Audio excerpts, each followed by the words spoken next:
We're going live again? Yeah? So when you want to accomplish something that's extraordinary, when you want to accomplish like a miraculous thing, you have to reach out to Hashem in a miraculous or extraordinary way. And how is that how is that done? There's a famous story, a mashal, from the Alter Rebbe. It's a story within a story, but I want to stay on the point. So on staying on point over here, the story goes that the Alter Rebbe had a very special merit, a very special virtue that his son was able to see in a dream, and he asked him, why do you have this virtue?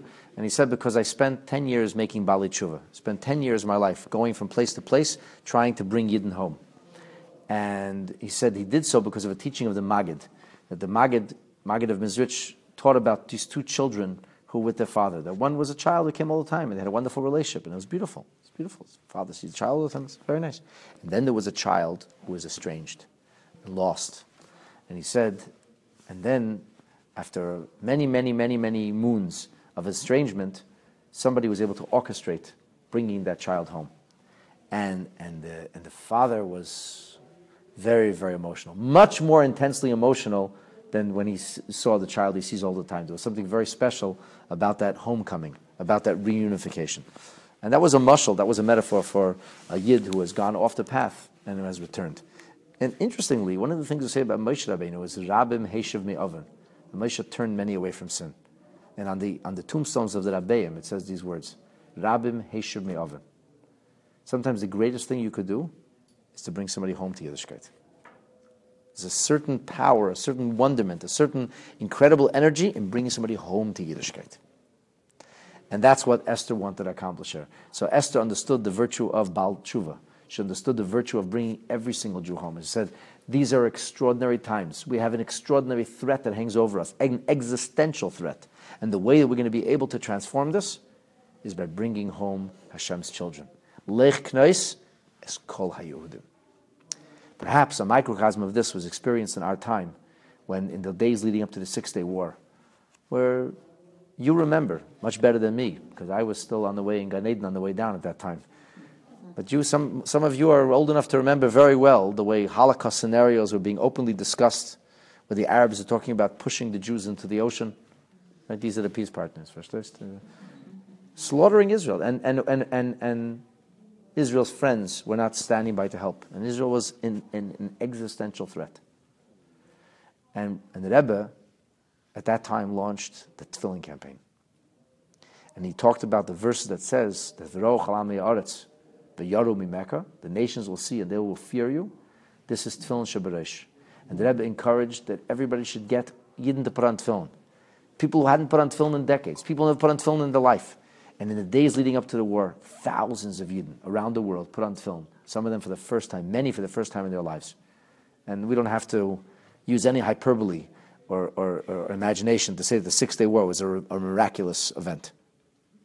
Unparalleled in modern times. How did it happen? It happened because Mordechai got the Yidden together. Lech Knesses Kol HaYehudim, Kol HaYehudim. The Jews who were involved in Yiddishkeit, nobody had to call them. They were all coming to Shul to daven. Every shul, every congregation, every community was coming together for prayer. It was understood that the people who believe in Hashem knew this is a very precarious time. But who wasn't coming? Who wasn't getting involved? Who wasn't going to a prayer meeting, to a prayer demonstration? People who were whatever. So go out in the street and find those Yidden and put on Tefillin with them. And that, the Pashtus, what brought about this incredible miracle from Hashem. So this is the story of Esther's letter, just the beginning of the letter. Okay, getting the Jewish people together is great. Okay, but like we said, the Rebbe said get them together, put on Tefillin with them. So what are you going to do with them now? So Esther goes on and says, after you bring together all these Jews who are in Shushan, go for the jugular, the most sinful, the secular, disaffected Jews. You'll bring them together, and this will demonstrate. And as the Mam Loy said, this also creates a narrative. There's so many levels things are going on here, on a spiritual level, on a material level, and political level. Lots going on over here. What are you going to do? He says, "Va'al toichlu." First, v'tzumu alai. They'll fast for me. Va'al toichlu, va'al tishtu shleishes yomim. You're not going to eat or drink for 3 days. Laila v'yomim, pardon me, shleishes yomim, laila v'yom, day and night. 3, we'll talk about this in a minute. 3 days. All right, so first thing to understand, what does it mean v'tsumu alai? What does it mean tsumu alai? What's fast for me? Nothing will happen to me? She was the queen, so maybe they would be more persuaded to fast for her than for... You think they would listen to the queen faster than the rabbi? Maybe. Because otherwise she would be killed. So this is how the Malbim puts it. The Malbim says a very interesting thing. He says, what message did she get from Mordechai? The Jewish people will be saved. Okay, so what do you want from me? Well, you're right now in the hot seat. You have the baton. You have to run. You're the next up in the relay race. So she says, so I have to run, and this is why, so this is why I'm here. I have to run. If I have to run, I'm ready to run. So she says, okay, now I know 2 things. I know, number 1, the Jewish people are going to be saved. Number 2, I know it's up to me to make an effort. What does she not know, however? What is Esther not certain of? She's not certain if she will be the one to bring about that salvation. She knows it's her job to make the effort. She does not know if she will emerge unscathed. So a person could have absolute faith in Hashem that things will work out. The Jewish people, in the end, they will be saved. They have to be saved. Well, what do you want from me? You have to make the effort now. That's what Hashem wants from you. That's what's asked of you now. So Esther says, okay, I get that. I understand that this is my mission now. And I know the Jewish people will be saved. The one thing I don't know is if I'm going to be saved. So she says, at the very least, if I'm going to be the one who's risking my life, do you think maybe they could fast for me? I need their prayers now. I'll do what I have to do, but I can't do this alone. I need them to be praying and davening for me. As the Rebbe once said, Esther understood that this is entirely a spiritual thing. She understood this. And therefore, because she understood this, she says, Esther needed to make sure that the promise and the pledge of the Jewish people to rekindle their Jewishness would refill the spiritual bank account of merits for Am Yisrael. And then she would have capital to spend. The Rebbe gave a metaphor. He said, can you write a check if the account is empty? You could write a nice check, be gold embossed. You could sign it with a fountain pen, and it bounces. So Esther could make all the efforts, but all those efforts are superficial. The superficial efforts are worthless if there isn't anything in the account. Right now, the Jewish people's bank account is depleted. They did a terrible sin. They brought this upon themselves. The only way my efforts could be successful is only if they will do what they have to do. I'll do my part, but only they have to tzumolai. They have to make sure that I am not sent on a mission for failure, that they have been able to bring forth Hashem's bracha. Understand? The Ibn Ezra puts it like this. He says, Vehine Esther batcha beleha. She trusted in her God. And that's why she was ready to fast, and she wasn't afraid that her own beauty would be diminished. She's going to wilt. She's going to fast for 3 days. She says, Gamani, I'm also going to fast. V'nareisai, my maidens are going to fast. Otzum kain. Doesn't make any sense. You're going to impress Achashverosh? You can try to razzle-dazzle him? You better get your act together. You better be you better be on top of your game. You better be the best Esther you could be if you expect to get Achashverosh's attention. But Esther knew that what she was doing was unlawful. And her success would not make a difference. It would not be how good she looked. Ultimately, this would be entirely in the hands of Hashem. So she says, Sumu alai, I know this is a mission that has to be backed up with a spiritual benefit. I know that this has to be the help of Hashem. Therefore, it's Sumu alai. Therefore, you need to fast for me. But she said, I know very well at the same time that I may not succeed anyway. It doesn't mean the Jewish people won't succeed. I will go uvechein, and then, in that case, you said this is urgent. I say no problem. It's urgent that everybody fast. We can't push this off now. Get everybody together, fast for 3 days now, and then uvechein avei lamelech, and so I'll come to the king. Ashalei chadas. I know I'm breaking all the rules. V'chasher avadati. Okay, avadati. If I get lost, if I perish, then I perish. I can't do anything about that. Can't do anything about that. So why 3 days? Very, very good question. Everybody's worried about the 3 days. You want to make sure no rabbis hatch any plots against you, huh? Send you off at the Hunger Games to fast for 3 days. So firstly, we have to point out that the emphasis here was very much on the fasting. That's clear. Very much on the fasting. And we see that because Esther doesn't say, they'll pray for me. He says, sumu alai. Sumu. And the Mamloyas points out, he says, it's very interesting that we don't find anywhere, as a rule, that we emphasize the fasting. What we usually emphasize is the tefillah and the tzedakah. Right? We have there's three things: tshuva, tefillah, tzedakah. So on top of tshuva, in the little letters of machzor, it says tzom, fasting. But that's one thing. So he says, but here, Mam Loya says, is different. And the reason he quotes from the Maimon Mordechai is because the sin of the Jewish people was indulging. And because they indulged in a party that was a many-day party, several days, getting drunk and pleasuring themselves, the only way to undo this was to be the opposite. Rabbi David Feinstein points out something very interesting. He says that the number 3 always catches our attention in Judaism.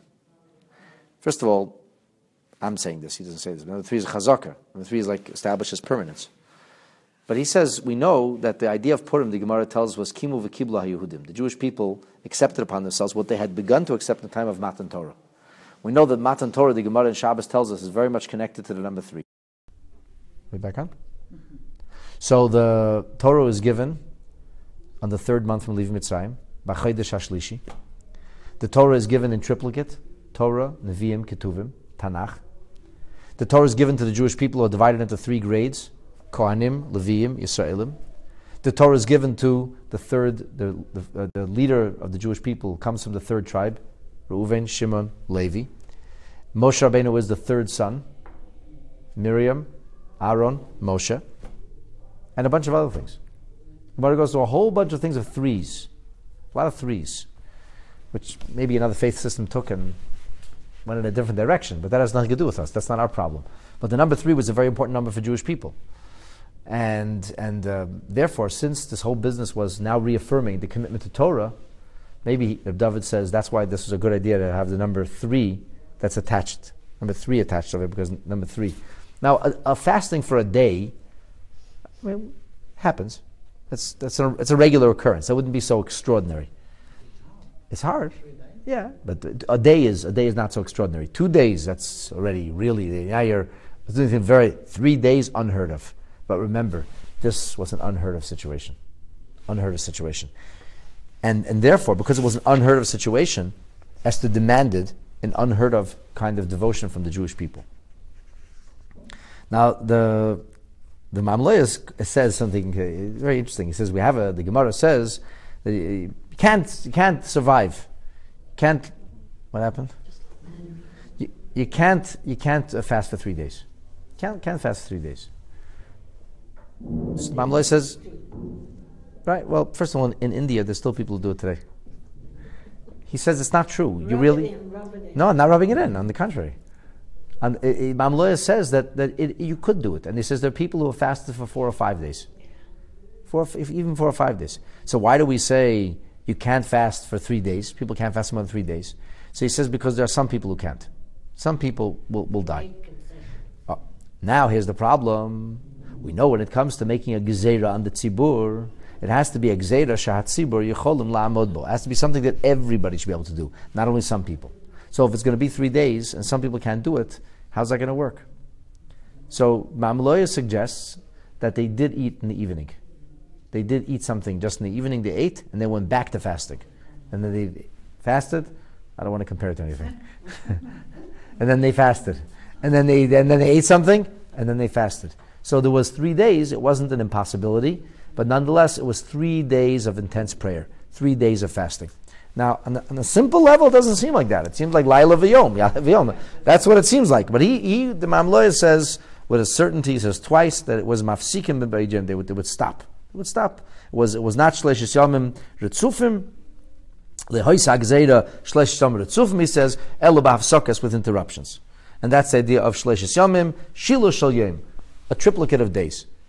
I'm not going to tell you that everybody agrees with that. There are many, many Mefarshim who say 3 days was 3 days. That's what it seems like for the Gemara, incidentally. It seems like they did not eat and drink for 3 days. Maybe somebody who was dying Somebody who took a drink of water. That's very possible. Somebody couldn't. But whoever could fast for 3 days, and Ma'amol himself acknowledges that many people could accept for 3 days. So what's the business of fasting? What's the point of fasting? Learn Torah, do mitzvahs. What's the point of fasting? So he says, remember, the main point here was not the Torah. The main point here was coming together and being united. He says there's no more powerful thing that everybody's fasting together. Everybody stopped their lives. Everybody interrupted what they were doing. And the Mamloya says something furthermore. Quoting here from a number of different Rishonim. He says that what happens when a person has a diminished appetite or a diminished involvement and engagement in the material reality, it allows the light of the neshama to shine forth. He says, pleasuring oneself and immersing oneself in the physical material reality invariably somehow darkens the light of the neshama. Esther was hoping that by fasting, by weakening the physical natural resolve, that the people's neshama would shine forth, who they really were, the finest element of them, the real beautiful spiritual undercurrent. Remember who she was dealing with, all kinds of people, everybody, Kol HaYehudim. And that was Esther's plan. And by doing so, this would be something that everybody would do. And everybody would get together. And everybody would become contrite. And everybody would do tshuva. And it seems that it worked. What's up with these girls fasting? Esther had to fast. Why did the girls have to fast? This is very hard to understand. There's even a machlekes if these girls were Jewish. According to some of the Rishonim, the Chodesh says they were not Jewish girls. But Esther had the people fast around her. Why? She said Esther was at her plan. The Chodesh says Esther's plan was that if Achashverosh would fume, say, what are you doing here? Which he was planning to. But an angel pushed his hand. We'll get there. What happened? How he stretches out a scepter. Esther would say, I'm here because it's very important. It's so important I've been fasting for 3 days. And Achashverosh would go, fasting for 3 days. Baloney. And Esther would say, yeah, trust me. We did it. All my girls did it also. So this would create the alibi. And Achashverosh would realize this is really serious. Esther was last ditch resort. If Achashverosh roars off with your head, Esther would immediately plead for her people. And she would say, I take this so serious, I fasted 3 days. In fact, that's not the plan Esther had. Esther's plan, if everything would go according to her plan, which it did, was to come and curry favor, include Haman, string him along. That was her plan. And that's what she did. But what happens if Achashverosh flies with the handle? I mean, this man is a lunatic, and he did behead his last wife on a whim, because she wouldn't come nude and dancing. Like that's crazy. Well, she just showed up without being asked. He could kill her for that. So she would scream, I'm fasting, I fasted, I take it so seriously. She'd have an alibi. That's one approach. However, in the Pirush, which is Miyuchas of the Rambam says they were Jewish girls. And these were Jewish girls who were in captivity, who you forced to do slave labor for Vashti. Vashti was a monster of a human being, disgusting, horrible person. And she pointedly would take Jewish girls and she would torment them. She would abuse them and torment them in a whole variety of ways. And it seems in the Medrash sexual abuse also. And she would force them to work on Shabbos. And she would force them to eat pork. So Esther rescued these girls. And she took them into she made them her inner cabinet, her group of people. So she said, me and my young woman, us Jews, us palace Jews, will be fasting too. We'll be fasting too. So in this way, everybody was going to be fasting. And Esther, how would it be? He says, if they're eating and the queen is not, wouldn't be right. This way, they were in this together. It's always easier to do something in it together. Now remember, these girls never knew Esther was Jewish. She didn't tell anybody. She didn't tell a soul. So this way, she would kind of get them to fast. They might not even know what's going on, and maybe they would hear what's going on. They would have whatever they had in mind, she would have whatever they have in mind, but this would create the environment where Esther was saying, I'll be fasting too. And what does this really show us? Esther didn't just give instructions. She said, you're asking me to go and risk my life? Well, then you do something difficult. Esther said, I'm with you. I'm not only going to risk my life, I'm going to fast also. I'm going to be part of this. You'll be fasting for 3 days. I'll be fasting for 3 days. My young girls will be fasting. Everybody will be fasting for these 3 days. And then she says, if that doesn't work, okay, then Hashem has a different plan. I understand what you said. I know this is my mission. And I'm willing to do it. And here it gets very interesting. She comes to the king, Ashalech Hadas, Avadati, on a literal level, it means, okay, end of story. Esther says, I break the law, I pay for my life, I did my part. However, Rashi quoted the Gemara says, there's something else going on over here. Ashalech Hadas does not mean just breaking the law. She says it's breaking my law. It's against my will. Because up until this point, she says, Esther never willingly submitted herself to Achashverosh. So Esther was forced into a compromising situation. She was not considered to be somebody who was unfaithful to her husband, who was Mordechai. But she says, now that I'm going on my own volition, I'm submitting myself to Achashverosh. Now at this point and onward, I'm finished. I cannot, all my hope of regaining, someday Achashverosh dies, which she did. His reign only lasted 12 years. And she would rejoin Mordechai, never could materialize now. Because once she submitted herself willingly, finished. That's the halacha. If a woman is raped, Rahman al-San, she could continue to live with her husband. If she willingly has an affair, Rahman al-San, then it's over.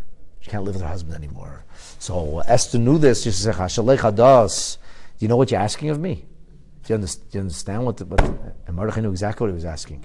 And said, this is extraordinary situation. Like the Mamloyas calls it an Aveda Lishma. It says, Gedela Aveda Lishma. An Aveda for the sake of heaven is sometimes greater than a mitzvah. Esther said, I lose everything here. You're asking me to sin. You're asking me to violate everything I believe in. But I have to save the Jewish people. And therefore, Chasher Avadati, literal level, perish. Achashverosh is going to chop her head off. He's going to kill her on the spot. But the Medrash Haggadah, even if a miracle happens, which it did, Esther could never go back. This is finished. She said, I'm lost from my house. You said my father's house lost. I'm going to be lost. Because once I do this willingly, then after that point onward, there's nothing else to talk about. So Esther fully accepts it upon herself, and she does what has to be done. And of course, you and I all know the rest of the story. David Feinstein points out that the whole idea of the Megillah is the concept of Hester Panim, that God is hidden. The whole idea is God is hidden. He says, what greater hiding of Hashem, what greater Hester Panim, greater Gullus, that a tzaddikus, that a righteous woman, a holy woman, Esther, has to violate the Torah in order to save the Jewish people. Could there be a greater Hester Panim than that? Could there be a greater concealment of Hashem's face? And the Mesiras Nefesh, which for Esther to be Moser Nefesh, to submit herself, her spirit was far worse than submitting herself physically and literally. And that's the kind of Mesiras Nefesh which was asked. Imagine, he says, this is a new definition of the concept of the idea of Hester Panim. And the truth is, in the end, the miracle does happen, and Esther is the hero, but she never rejoined Mordechai again. And she never actually got to rejoin the Jewish people. We have no record of her ever being able to rejoin the Jewish people. She remained estranged. Everybody went home to Israel 3 years later, happily ever after. And Esther remained stuck for the rest of her life in a Persian palace because she did what had to be done in the most difficult of times. I'll only conclude that in the Targum Sheni, it gives a beautiful definition, a description of what happened. That at that point, he said, everybody came together. And it says that they chose from amongst, you can imagine how many Jews living in Shushan. It says there was 12,000 Kohanim. 12,000 Kohanim living in Shushan. I don't know, it must have been a city like Toronto. It must be 200,000 Jews, like a huge city. And these Kohanim took a shofar, it says, in the right hand, and a Sefer Torah in the left hand.